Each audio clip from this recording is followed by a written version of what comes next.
My stepmother tried to hide my father's life insurance policy from me. The insurance agent was my high school sweetheart, who called me immediately. The sterile smell of the hospital still clung to my clothes, a constant, cruel reminder. Tears pricked at my eyes again, hot and stinging, as I traced the worn edges of my father's favorite armchair. It was a week since he'd been gone, and the silence in the house was a heavy blanket, suffocating me. Every creak of the floorboards, every gust of wind against the window, sounded like him, but it wasn't.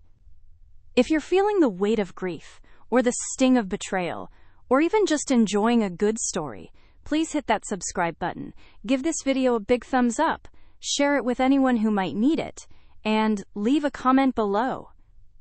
Your support means the world and helps me keep telling these stories. My father, Robert, had been my rock, my confidant, my everything. He was the kindest, most patient man I'd ever known, and his sudden passing had left a gaping hole in my life. He'd been battling a serious illness, but even though we knew it was coming, the reality of it still hit me like a physical blow. The world felt dimmer, colder, without his warm smile and booming laugh.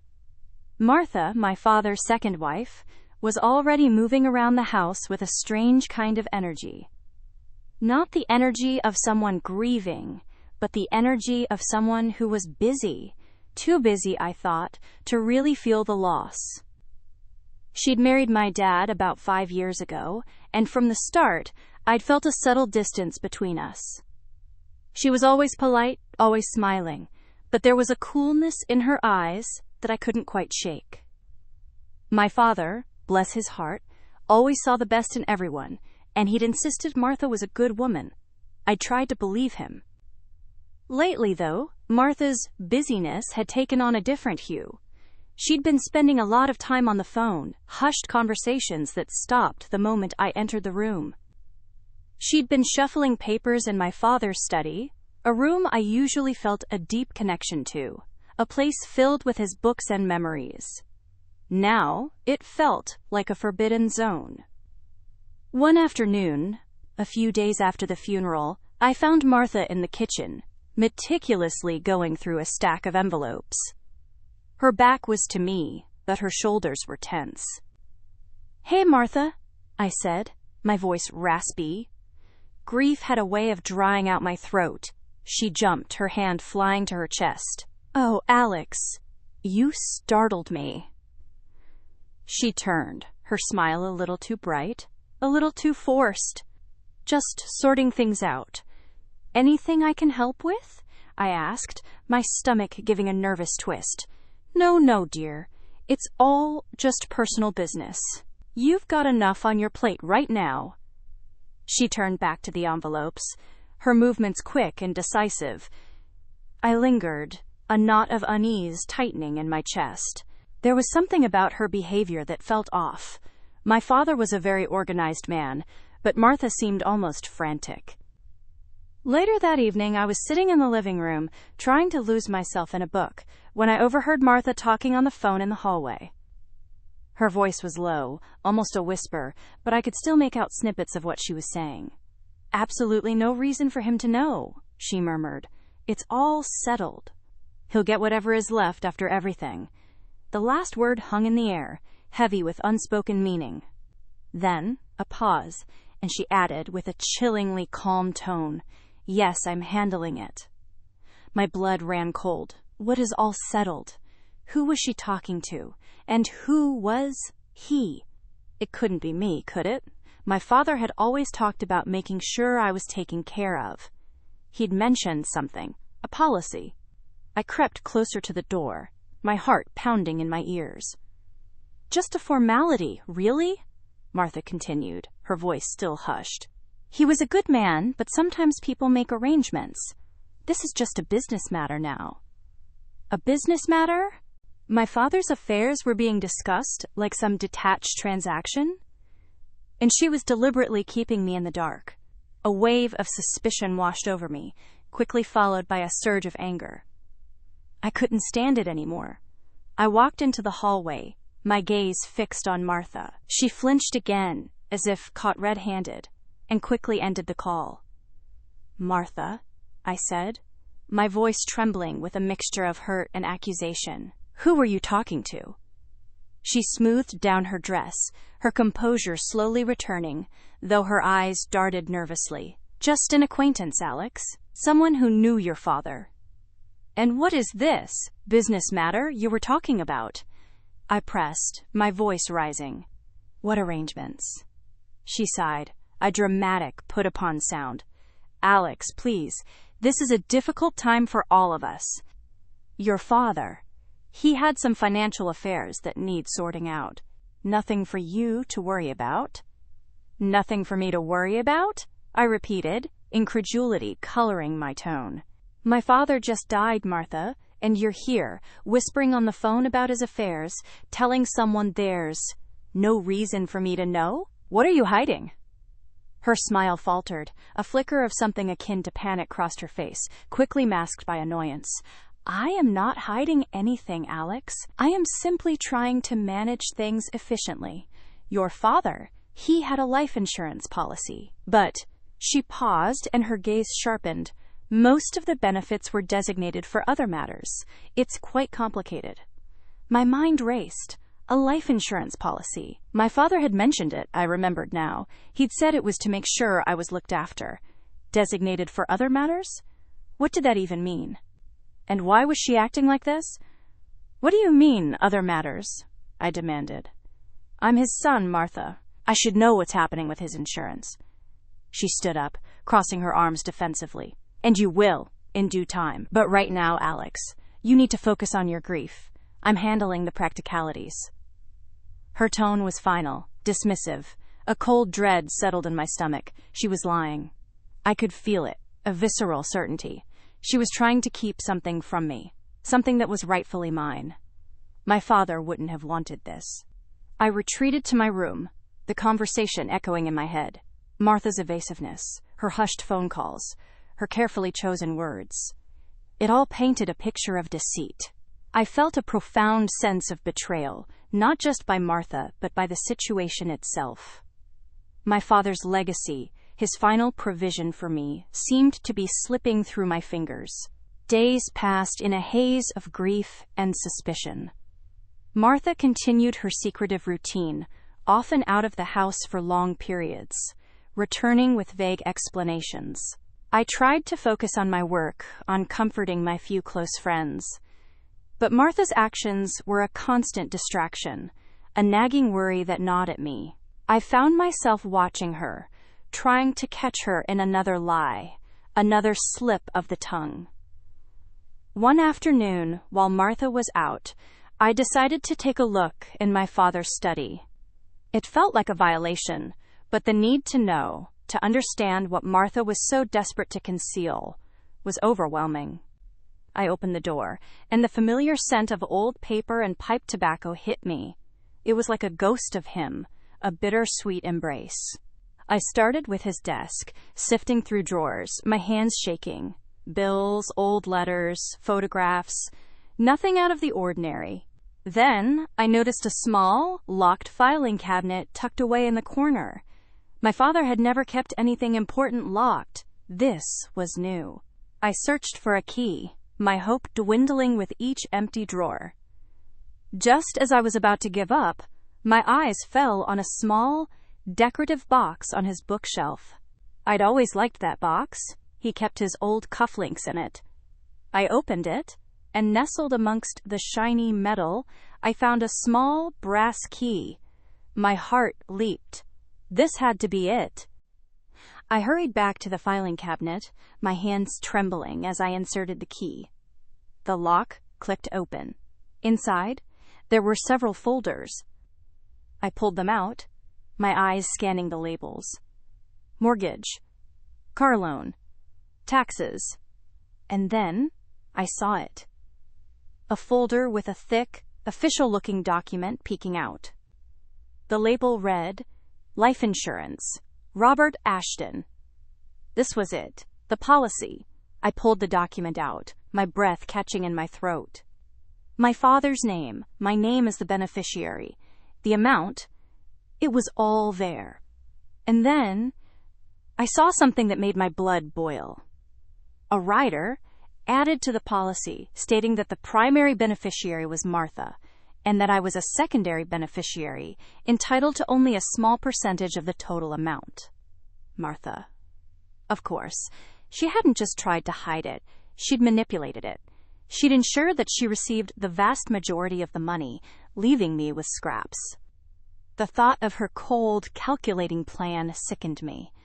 She'd seen my father's death as an opportunity, a chance to enrich herself at my expense.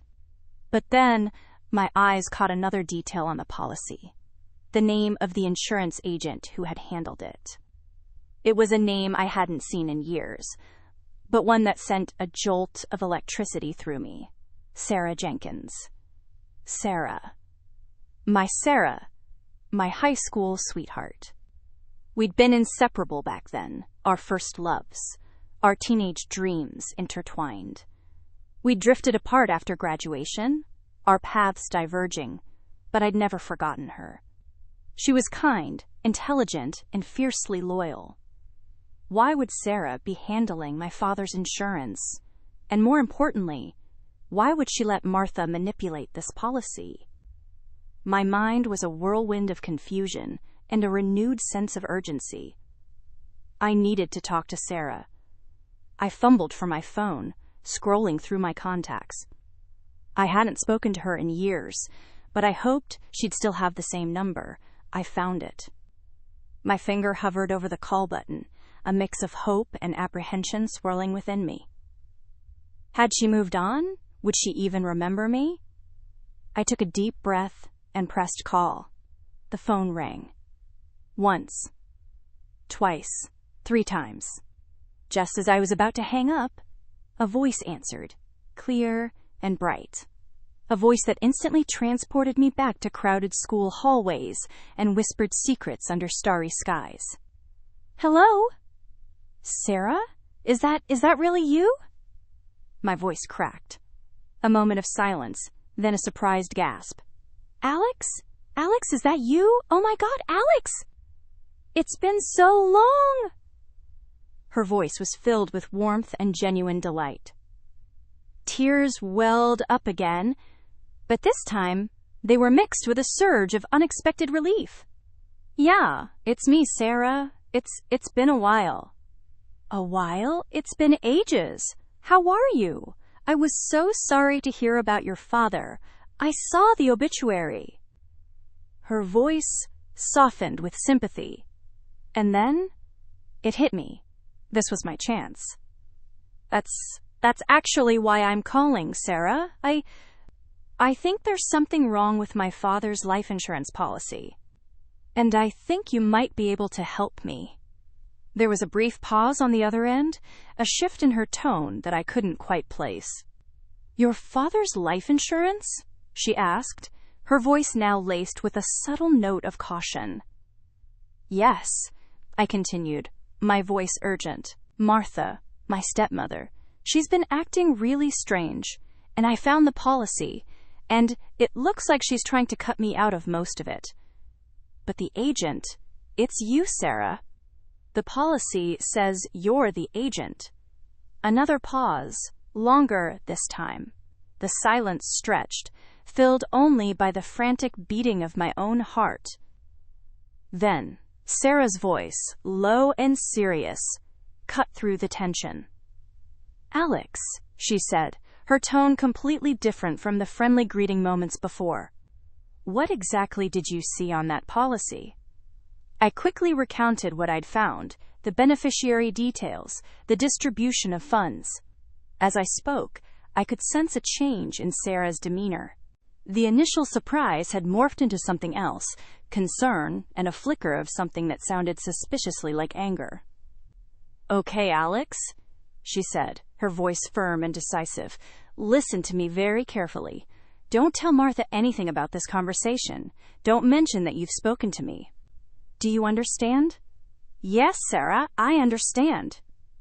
Good, because what you're telling me, it sounds like Martha has been trying to pull a fast one. And I won't let that happen. Not to you. Her words were a lifeline. In the midst of my grief and suspicion, Sarah's voice was a beacon of hope, a sign that I wasn't alone in this. What do you mean? I stammered. I mean, Sarah said, her voice hardening, that I handled your father's policy. And I remember our conversations. He was very clear about wanting to provide for you. Very clear. There's no way he would have agreed to what Martha is trying to do. She was right. My father was a man of his word. He wouldn't have let Martha cheat me. So she is trying to hide it? She trying to trick me? It certainly looks that way, Alex. And I'm going to need a little more information from you to be sure. Can you tell me the policy number? And maybe, is there anything else in that folder that looks like correspondence? Letters between your father and the insurance company? I scrambled back to the study, my hands still shaking, but now with a sense of purpose. I found the policy number, a string of digits that felt like the key to unlocking this whole mess. I also found a small stack of letters, correspondence between my father and the insurance company, all bearing Sarah's name. I read them quickly. They were mostly updates and confirmations, nothing that overtly pointed to Martha's deceit, but they confirmed that Sarah was indeed the primary contact. I relayed all this information to Sarah over the phone, my voice growing steadier with each word. She listened intently, interjecting with questions that showed a deep understanding of the process. Okay, Alex, she said, a determined note in her voice. I think I know what's going on. Martha likely received a notification about the policy payout, and knowing you were secondary, she probably assumed she could just conveniently forget to inform you, or perhaps even falsify some documents to make it look like you weren't entitled to much. But I have all the original paperwork, and I will not stand by and let her get away with this. A wave of relief washed over me, so potent it almost made my knees buckle. Sarah. My Sarah. The woman who had been my first love, my confidant, was now my unexpected ally in this fight against my stepmother's greed. Thank you, Sarah, I whispered, my voice thick with emotion. Thank you so much. I don't know what I would have done without you. Don't thank me yet, Alex, she said, her voice softening again. We've got a battle ahead. But trust me, I'm on your side, and I'm going to make sure your father's wishes are honored. The call ended, leaving me in the quiet study, the weight of grief still present, but now tinged with a flicker of hope and a fierce resolve. Martha's carefully constructed plan was about to crumble, thanks to an unexpected connection from my past and the unwavering integrity of an old flame. I knew this was just the beginning, but for the first time in a week, I felt like I might actually be able to win. The days that followed were a tightrope walk.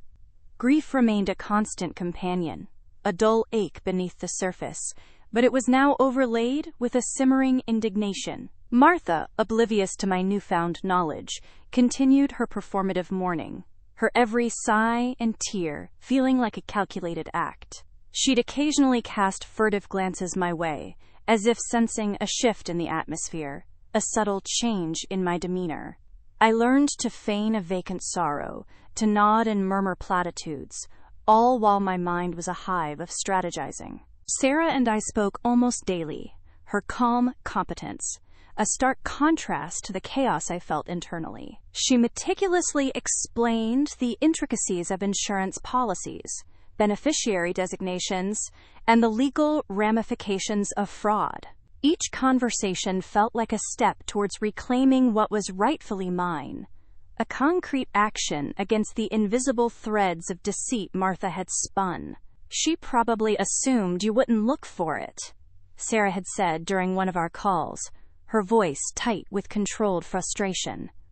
Or that you wouldn't understand it if you did. Men like your father often have detailed plans, Alex. And women like Martha prey on the assumption that the beneficiaries won't do their due diligence. But how could she have changed the primary beneficiary? I'd asked, still struggling to comprehend the audacity of it. It's not as simple as just ticking a box, Alex. For a primary beneficiary to be changed, especially with a significant policy, There are usually procedures, signatures, verification. She likely forged your father's signature on an amendment form, or coerced him in a moment of weakness. Or perhaps she had him sign something without fully explaining its implications. Your father was ill, wasn't he? The thought sent a fresh wave of anger through me. My kind, trusting father, manipulated in his vulnerable state. It was almost unbearable. He was, I confirmed, my voice a low growl. Very ill. In the final months, he wouldn't have been his usual sharp self. Exactly, Sarah said, her tone grim. And that's where the evidence will be, Alex. I need to see that original policy application, the one with your father's signature when he first took out the policy. And, if possible, any correspondence he had with me or the company during that time. This meant another trip to the study, this time with a specific purpose. Martha was out errands. A phrase that had become a frequent and suspicious descriptor. I let myself into the silent house, the air still heavy with grief, but now also charged with a determined purpose. The filing cabinet was a treasure trove. Tucked away at the back, beneath a pile of less significant documents, I found it. The original life insurance application. The paper was slightly yellowed, the ink bold and clear. My father's signature was unmistakable. I compared it to the signature on the rider amendment I'd found, the one Martha had clearly orchestrated. The difference was subtle, but discernible to a trained eye. The flourish on the R was different, the loop on the T slightly more exaggerated. It wasn't a perfect forgery, but it was good enough to fool someone who wasn't looking for discrepancies. I also found a small stack of letters from my father to Sarah, dated from when he first took out the policy.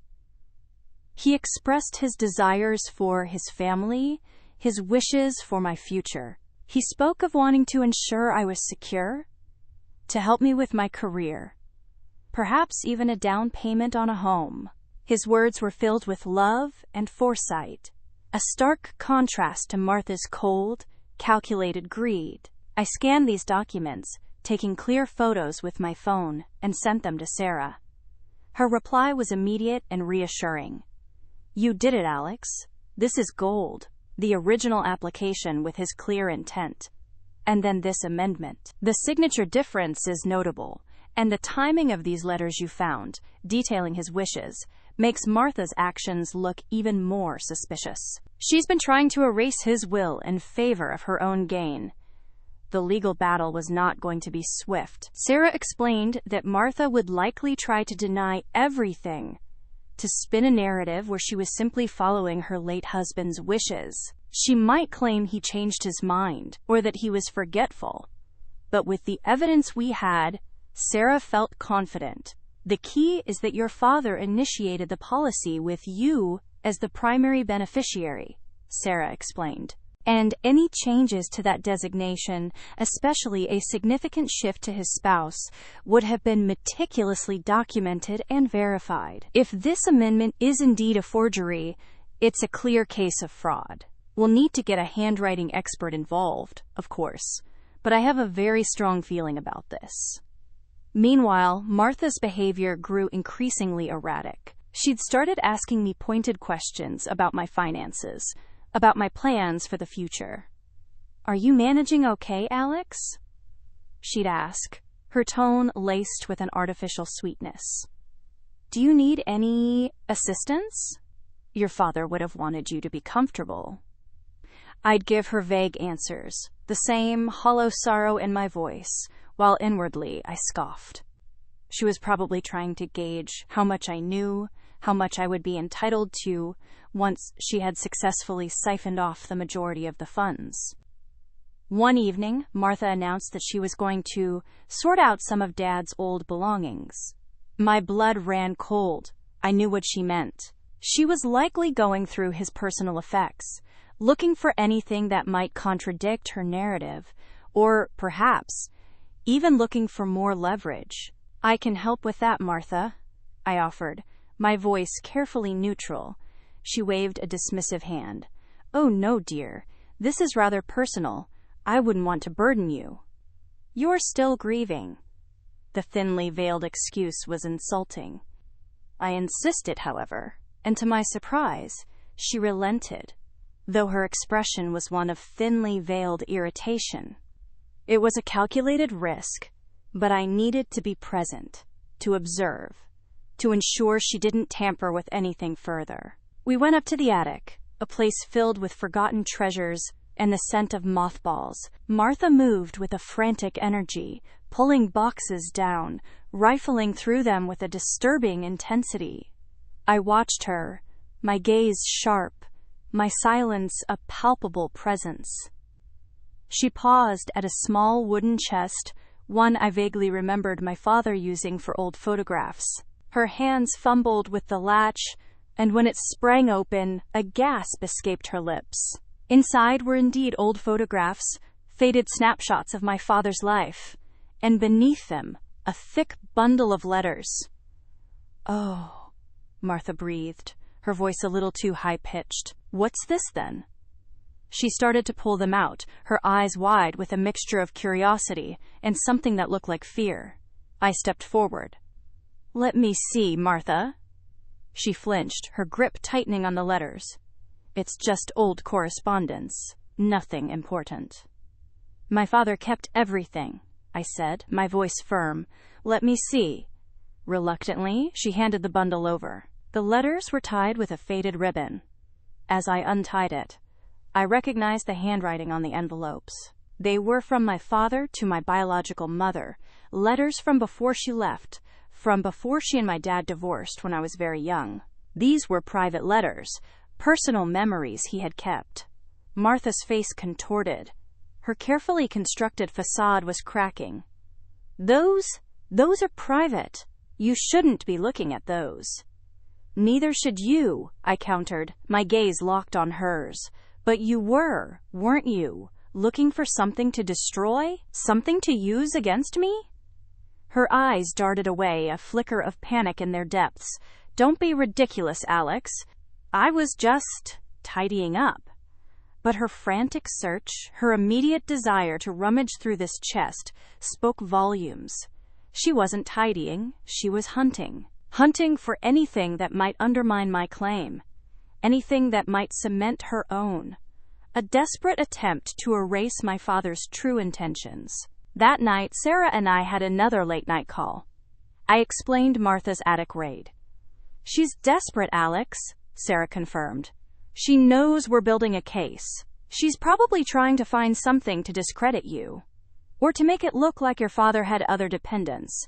Or perhaps even to find evidence that he intended to leave everything to her. But those personal letters, while hurtful to you now, are actually a good thing. They show your father's emotional history, his connections. They don't change the legalities of the insurance policy at all." The legal process was agonizingly slow. Martha's lawyers tried to stall, to ask for endless extensions, to drown us in paperwork. But Sarah was relentless. She presented the evidence clearly and concisely. The original policy application, the dated letters detailing my father's wishes, the dubious amendment, and the preliminary findings from a handwriting analyst suggesting significant discrepancies in the signatures.